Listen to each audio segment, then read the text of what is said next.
नमस्कार दोस्तों, एक और नई वीडियो में आपका स्वागत है। और अभी हम लोग हैं भोपाल से लगभग 90 किलोमीटर की दूरी पर स्थित शाहगंज के जंगलों में। और यहाँ से होते हुए पहले हम शाहगंज पहुँचेंगे और उसके बाद पहुँचने वाले हैं बनेटा। आप ये जो रास्ते हैं और इन रास्तों में पड़ने वाले जो जंगल हैं उन्हें देख पा रहे हैं। काफ़ी घने जंगल हैं ये और काफ़ी ऊंची पहाड़ियाँ हैं। और इस समय हम भी हैं इस घने जंगल के बीच में। तो अगर आप भी कभी इस तरफ आने का प्लान करते हैं तो मैं आपको सजेस्ट करूंगा कि आप सुबह 7 बजे से लेकर शाम को 5 बजे तक इस क्षेत्र में विजिट कीजिए। इसके बाद इस क्षेत्र से बाहर निकल जाइए क्योंकि ये बहुत ही घना जंगल है। तो हम लोग भी इन घने जंगलों से होते हुए अब पहुंचने वाले हैं शाहगंज। और इसके पहले वाली जो वीडियोस थी उनमें मैंने आपको शाहगंज के पास जो बनेटा गांव है और बनेटा गांव में जो पंचमुखी हनुमान मंदिर है जिसका नाम जो है श्री गंगा जी घाट आश्रम है, उसकी वीडियो मैंने आपके साथ शेयर की है पहले भी। और आज भी मैं उसी जगह की एक वीडियो शेयर करने वाला हूं जिसमें नर्मदा परिक्रमा के जो संत महाराज थे उन्होंने हमसे अपनी कुछ विचार व्यक्त किए। तो वो विचार मैं आप लोगों के सामने प्रस्तुत कर रहा हूं। जैसा उन्होंने कहा था बिल्कुल वैसा ही मैं वीडियो आपके लिए लेकर आया हूं, उसमें किसी भी तरह का कट नहीं है। और अभी आप लोग ये जो देख रहे हैं ये बनेटा का जो श्री गंगा जी घाट आश्रम है वो है, जो कि नर्मदा जी के बिल्कुल किनारे पर ही बसा हुआ है। ये सुंदर और शांत स्थान है। यहाँ पर आने के बाद आपको एक अलग ही शांति का अनुभव होता है।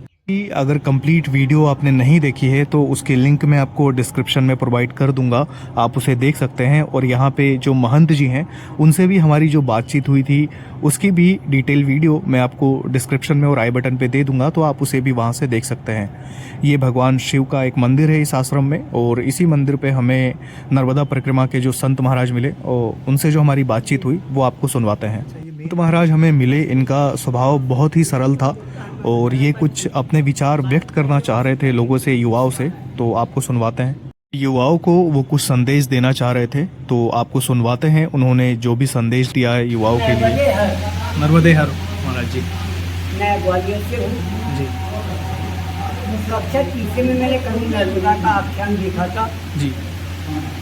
नर्मदा का की आत्मकथा। उसके बाद में मैं भूल गया। आज से ठीक 3 साल पहले नर्मदा माँ ने मुझे अपनी ओर आकर्षित किया। 3 साल की तैयारी के बाद में मैं इधर आया। ओमकारेश्वर से परिक्रमा उठाई।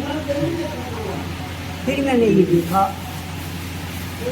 यहाँ पर नर्मदा परिवार इतना विलक्षण है, एक चमत्कार है जो तीनों लोगों में मेरे को कहीं देखने को नहीं मिला। प्रैक्टिकल रूप में प्यास लगने के पहले मुझे पानी मिला, भूख लगने के पहले मुझे भोजन मिला, नींद आने के पहले मुझे बिस्तर मिला।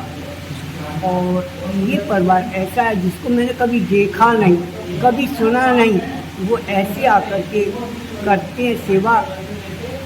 हमारा परिवार बिना स्वार्थ के हमारा को एक गिलास पानी भी नहीं देता, लेकिन पूरे नर्मदा खंड में कोई बिना जान पहचान के साक्षात नर्मदा ही रूप बदल के जैसे बच्चे को की सेवा करती है माँ, जैसे ही ये माँ नर्मदा अलग अलग रूप रख करके सारी सेवा करती है। अभी एक दिन मेरे अंदर भाव आया कि मैं अपने परिवार से बात नहीं कर पा रहा, तो ये कहने भर की मेरे नर्मदा किनारे एक माई ने मुझे मोबाइल दिया जिससे मैंने बात करी। जी अच्छा। आज तक इसका बैलेंस ख़त्म नहीं हुआ। जी जी जी जी। ये मैया का चमत्कार है। एक बार रात को 11 बजे करीब मेरे को भाव आया, आज तो मेरा दूध पीने की इच्छा है। 12 बजे करीब जगह कर मेरे को पेट भर के दूध दिया।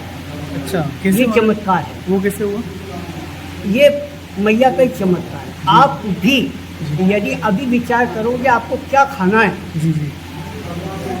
आपको किसी से कहना मत ही, लेकिन गेट के बाहर जाने के पहले आपको मिल जाए। अच्छा। ये नर्मदा का चमत्कार। जी जी यहाँ पर आप आज की जनरेशन के लिए मेरे पास एक कुछ मैसेज है, जी बताइए। उसे यदि अपना लिया जाए जी तो हमारा देश कभी नौकर नहीं था जी और कभी नौकर नहीं रहा। जी हमारी यहाँ पर अंग्रेजों के समय एक आदमी को लाते थे, कुर्सी पे बैठाते थे, नेकर चड्ढा पहना करके अंग्रेज लोग, और 10 बजे से 5 बजे तक बिठाते थे। उसे 1 किलो अनाज दो आने पैसे कुछ दिया करते थे। और वो लेकर के चला जाता था, कभी लौट के नहीं आता था। तो वो परेशान कि यहाँ का आदमी कोई काम नहीं करा रहे, कुर्सी पे बिठा रहे हैं, फिर ये काम नहीं करते, भाग जाते हैं। फिर ये ब्रिटेन की महारानी तक खबर पहुंची कि भारत का आदमी काम नहीं करना चाहता, हम क्या करें, इन पर शासन कैसे करें। फिर वहाँ से एक व्यक्ति आया जिसका नाम था मैकोले।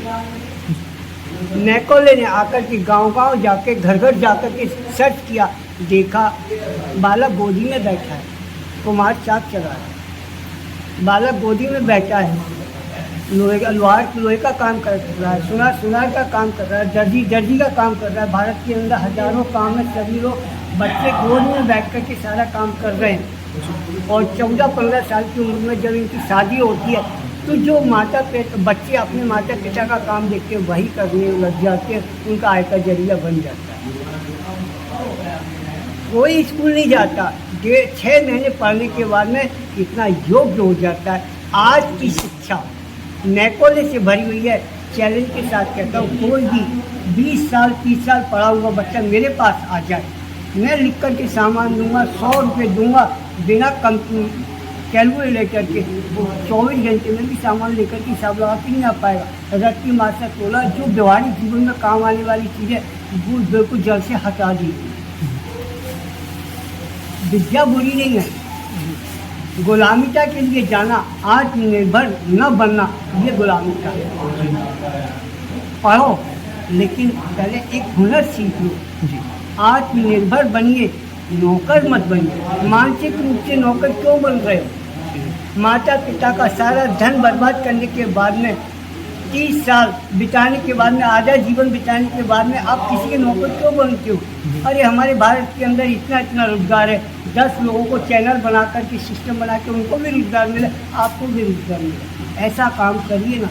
हम सरकार के पास नहीं, स्वयं सरकार बन जाएगी। 10 लोग मिल कर के दोने पत्तल बनाइए, गाय का गोबर से आप धूपबत्ती बनाइए, गाय का के कंडे बना करके शमशान घाट में देखिए, करोड़ों इतने भारत के अंदर काम।